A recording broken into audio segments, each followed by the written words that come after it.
Dün akşam ben bunu haberini aldım. Yani ben böyle bir şiirle falan şeyim yoktur ama pek aram yoktur ama böyle bir kendiliğinden bir döküldü böyle şiiri. Pek bir şey de denmez yani. Tamamen duygularla. Tanıyınca gidip gideni bir başka oluyor acısı.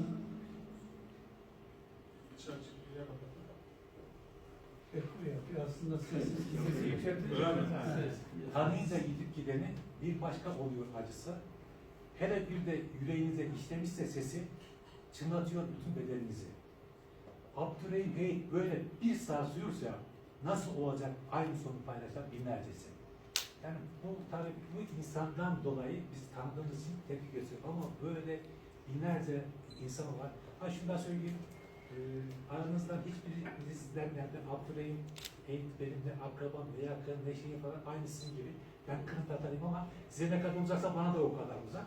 Ama böyle bir şey yani işte orada diyor ki şiirde burada var mı bilmiyorum ama sen işkenceden korkmam. Niye korkayım? Çünkü diyor, benim Allah'ım var diyor, benim halkım var diyor. Cümlelerde böyle cümleler.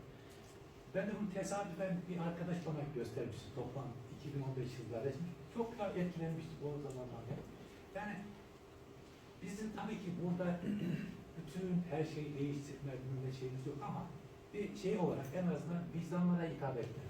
Yani evet. Etrafımıza, çevremize, ne varsa, ne yoksa eşimize bunları anlatmak lazım. Yani dünyada da bunlar mutlaka hepimizin bir şeyi vardır, yakını, tanıdığı, bir kırıntıları falan.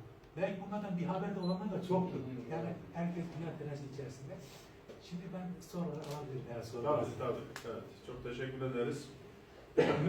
Başta tabii bu biraz önce bahsettiğimiz, dinlediğimiz rahmetli olmak üzere tüm şehitlerimize rahmetle anmış olalım. Büyük bir mücadele gerçekten bu bölgede veriliyor. Ben açıkçası bu kadar detaylı bilmiyorum ama bu vesileyle bilgilenmiş oldum. Şimdi arkadaşlardan soru sormak isteyen buyurun hocam. Öncelikle meslektaşıma teşekkür ediyorum. Hayatımda 70 yaşındayım.